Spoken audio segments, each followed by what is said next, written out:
Bonjour à tous mes chers amis footballistiques, qu'est-ce que vous dites aujourd'hui? Bienvenue encore une fois sur la chaîne de Del Piazza. On se retrouve quelques jours après la fin de cet Euro qui s'est terminé avec une magnifique victoire de la Roja, équipe espagnole de La Fuente.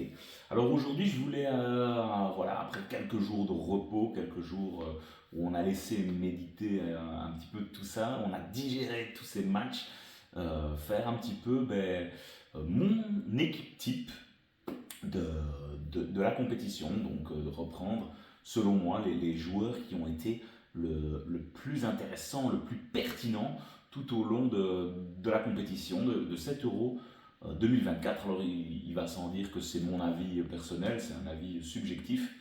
Vous serez, à mon avis, sans doute pas complètement d'accord avec moi. Et je vous invite d'ailleurs en commentaire à éventuellement me donner à vous votre équipe type de la saison. Ça n'a pas été évident malgré tout, parce que sur quelques postes, ça se jouait quand même. Et donc voilà, je pars sur un 4-3-3, on va dire un petit peu classique. Et on va commencer directement par le poste de gardien. Pour moi, il y avait trois candidats potentiels. Il y avait éventuellement Verbruggen des Pays-Bas, qui a été quand même, je trouve, très très bon lors de cette compétition. Il y avait éventuellement aussi le gardien géorgien, qui lui a, je crois qu'en termes d'arrêt d'ailleurs pur, c'est lui qui en a fait, qui a eu le plus d'arrêts à faire. Et je veux dire, il a clairement rapporté pas mal de points et a permis d'ailleurs à cette Géorgie de se retrouver là en huitième de finale face aux Portugais. Euh, Ça c'est clairement, lui c'était vraiment mon top 2, mais voilà, le premier, je suis quand même resté sur Mike Maignan, qui au niveau français, voilà, a vraiment assuré, a tenu la baraque derrière. Il n'y a rien à dire, c'est une très très belle perf, très très grosse satisfaction pour Didier Deschamps. Il a été rassurant, il a fait des arrêts exceptionnels, notamment face à Kevin De Bruyne, qui, voilà, ça me traumatise encore maintenant. Mais bon, voilà, ça fait partie du jeu. Et voilà, malheureusement pour lui, il aura fallu attendre la demi-finale pour qu'il y ait un but venu d'ailleurs de ce gamin qu'on retrouvera bien sûr plus tard dans l'équipe, voilà, face à l'Espagne. Mais voilà, donc je commence directement avec Mike Maignan au but. Euh, Au bac droit, il y avait deux possibilités pour moi. J'aurais pu mettre éventuellement Jules Koundé, même chose, qui a été tonitruant, très très très fort défensivement et même offensivement. Dans tous les matchs, il aura été judicieux. C'est aussi, encore une fois, face à l'Espagne, où ça aurait été un peu plus compliqué. Mais même ce match-là, c'est encore lui qui a sorti, je trouve, dans cette demi-finale, son épingle du jeu. Donc, très belle perf. Mais j'ai quand même choisi l'expérience et le talent de Dani Carvajal du Real Madrid. Bien sûr, avec la Roja, il a été exceptionnel. Un véritable leader. Il n'avait pas toujours le brassard, mais il aurait pu clairement l'avoir. Exceptionnel ce joueur. On se souvient encore de cette faute contre l'Allemagne qui lui a valu un carton rouge, où il se sacrifie vraiment pour empêcher les Allemands de revenir dans ce match. Et voilà, c'est un véritable poison ce Carvajal. Et il est bon offensivement, défensivement, c'est un chien, il lâche rien. Il a un côté un peu sale joueur comme ça. On en a besoin de ce genre de gars dans un euro. Et son expérience aura été tellement importante dans ce tournoi. Donc voilà, j'ai choisi Carvajal. Il y aura, oui, évidemment, vous vous doutez qu'il y aura quand même pas mal d'Espagnols dans cette compo. Mais voilà, on a trouvé quand même quelques petites pépites assez intéressantes. En défense centrale, je suis parti sur une paire avec Laporte à droite, Émeric Laporte, défenseur de l'Espagne, Jordan Nasser, et William Saliba d'Arsenal, qui ont été selon moi les défenseurs les plus intéressants de cette compétition. Ils ont été bons à chaque match. Pour- Concernant Laporte, oui, il a tout pris derrière. On pouvait mettre quelques doutes sur le fait que Voilà, il jouait à Al Nasser, ça allait peut-être être une compétition un peu compliquée pour lui, mais non, je trouve qu'il a dégagé beaucoup de sérénité derrière. Ses relances étaient intéressantes, voilà, je ne l'ai pas senti beaucoup en danger sur cette compétition. Et clairement, il a tout à fait sa place dans ce 11 type. William Saliba, même chose, que dire de sa performance, combien d'attaquants il a mis dans sa poche tout au long de cet euro, exceptionnel. Et je sais même plus s'il finit avec une carte jaune, William Saliba, peut-être une au pire, mais un défenseur pareil, il est propre, il a été tellement impressionnant alors que ben voilà, il a été au marquage sur Lukaku, sur Cristiano Ronaldo. Bon, voilà, c'est clairement pas les meilleurs éléments de la compétition, mais voilà, je veux dire, c'est quand même des clients et voilà, on les a pas vus. Je veux dire, il les a éteints du début à la fin. Donc, je veux dire, très très très grosse performance de Saliba. Et au bas de gauche, ben, là, je pense que vous vous en doutez, j'en ai parlé pendant tout l'Euro, pendant tous les matchs de l'Espagne. C'est bien sûr Monsieur Cucurella qui a été je veux dire souvent exceptionnel dans cette vidéo, mais ouais, que dire. Cucurella, moi je me souvenais de ces matchs à Chelsea, j'en rigolais avec mes potes parce que je le trouvais souvent dépassé défensivement, c'était pas ça. Je le trouvais pas pertinent et je comprenais pas d'ailleurs qu'est-ce qu'il foutait à Chelsea. Mais là, ouais, je veux dire, il m'a vraiment vraiment impressionné. Il a été tonitruant sur cet euro. Offensivement, il a apporté, mais voilà, avec son association avec Nico Williams sur le flanc gauche est exceptionnelle. Le nombre de centres qu'il est venu apporter défensivement aussi, il a jamais rien lâché. Très très très belle compétition de Cucurella. D'ailleurs, c'est lui qui offre cette passe pour Real Zabal sur le but victorieux de cet Euro 2024. Donc voilà, il n'y avait pas beaucoup d'autres candidats plus pertinents que Cucurella pour le back gauche. Milieu de terrain, mais on est obligé de mettre le meilleur joueur de la compétition, encore une fois, un espagnol, Rodri, que dire. Rodri, c'est le foot, c'est le talent, c'est la vision de jeu. Alors ça m'a fait plaisir que ce genre de joueur-là soit mis en avant dans une compétition. On a souvent tendance à récompenser les buteurs. On y reviendra après, mais voilà, ça n'a pas été l'euro des numéros 9, ça c'est une certitude. Et donc, voilà, Rodri, c'est clairement mérité. Quelle compétition, c'est un métronome, tout passait par lui. Et un maestro, un chef d'orchestre. Il dirigeait à la roja, à la baguette, à la perfection. Donc, voilà, j'étais obligé forcément de le mettre là, dans son milieu de terrain. Et je l'associe avec ce joueur anglais, Mainoo, que j'ai aussi, depuis que je l'ai vu jouer face à la Belgique en match amical à Wembley. Oui, même chose, il est vraiment impressionnant. Il a 19 ans, je pense, ce gamin de Manchester United. Et quelle assurance déjà. Le nombre de ballons qu'il a récupéré. Il n'était pas titulaire au début de la compétition avec l'Angleterre. C'était Arnold et Rice dans ce milieu de terrain. Et puis il a mis Arnold sur le banc. Et puis il n'a plus jamais quitté ce milieu de terrain anglais. Je veux dire, que dire. Et toutes ses perfs ont été XXL.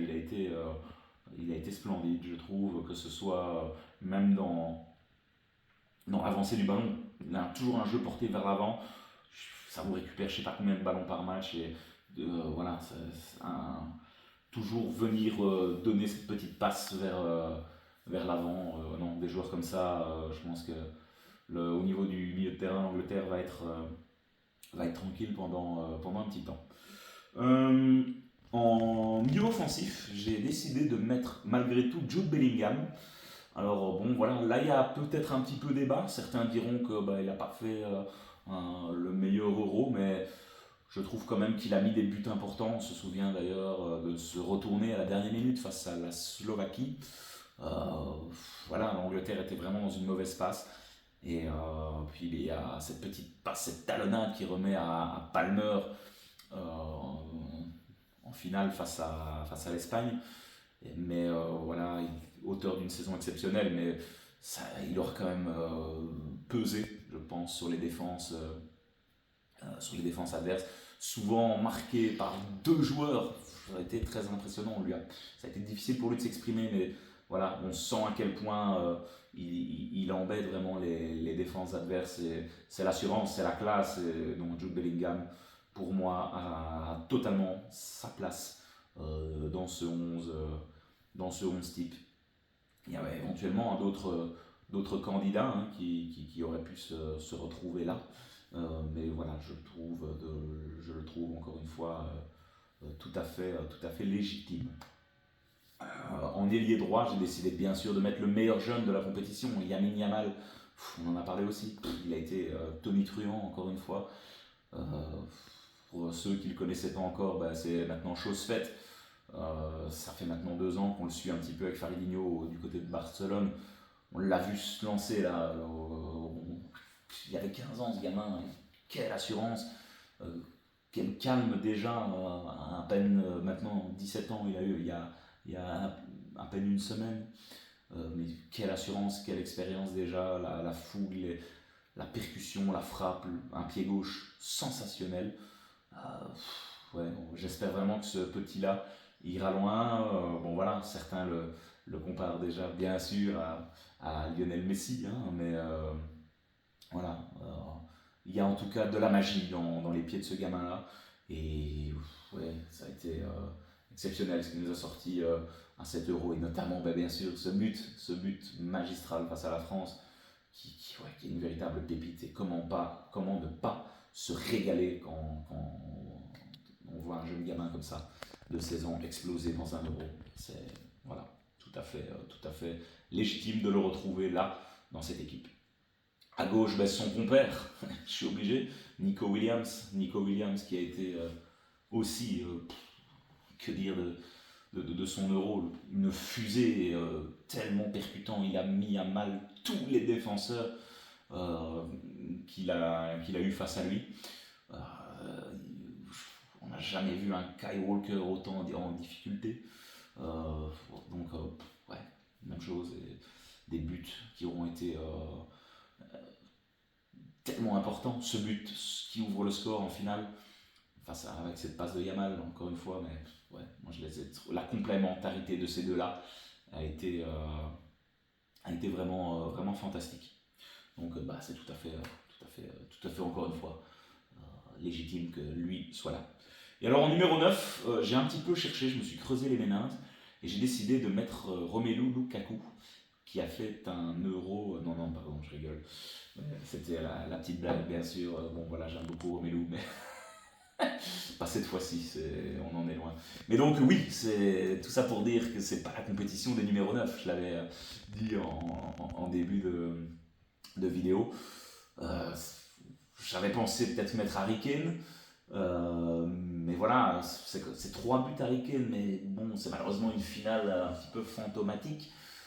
Il a mis un penalty important, je me souviens, je crois que c'est en quart de finale, ou en demi, non c'est en demi, je ne sais plus. Mais voilà, ça reste pas sa meilleure compétition, on attend beaucoup de lui. Au niveau de la mentalité, je pense qu'il n'y a pas grand chose à lui reprocher, hein, Harry Kane.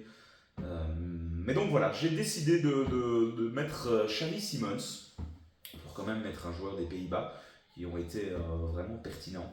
Et alors je sais que Xavi Simons c'est pas vraiment un numéro 9, hein, mais il aura été un petit peu partout, hein, sur le front de l'attaque des Pays-Bas.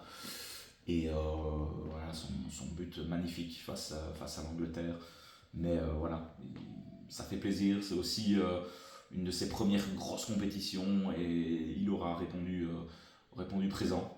Alors, j'aurais pu mettre Gakpo aussi, hein, je veux dire, ça s'est joué entre ces deux-là. Je voulais quand même mettre un attaquant de cette équipe d'Hollande qui ont vraiment été aussi héroïques. Il y a beaucoup de joueurs, hein, de l'équipe de Hollande qui auraient mérité de se retrouver dans cette équipe-là. Mais voilà, j'ai fait le choix de mettre Xavi Simons qui aura fait, je pense, une très belle compétition aussi. Pensez à Arda Güler, hein, qui clairement aurait pu éventuellement aussi se retrouver dans cette équipe. Une très belle Euro avec la Turquie. Il aura aussi mis des buts venus d'ailleurs. Mais donc voilà, je pense que cette équipe-là est assez assez cohérente. Donc voilà, dites-moi ce que vous auriez mis en commentaire. Est-ce que vous êtes d'accord avec moi ou est-ce que je me suis complètement planté? Ça peut être assez sympa, hein, c'est toujours un petit jeu, toujours assez drôle de voir les avis des uns et des autres. On en débat en commentaire. Vous avez maintenant mon équipe. Voilà, restez branchés hein, sur la chaîne. On parlera prochainement encore de foot. Hein. J'aimerais bien faire un petit débat avec Farid Idio. J'essaye de caler un rendez-vous pour un petit peu se mettre, se donner un résultat final sur finalement cette équipe de Diable Rouge, qu'est-ce qu'on fait et faire une petite conclusion. Voilà, donc j'en reste là pour le moment. On se retrouve très prochainement pour parler foot et on va un peu reparler de cinéma parce que ça y est, j'ai eu le temps de regarder 2-3 films et séries et ça arrive bientôt sur la chaîne. A très vite les amis, ciao ciao.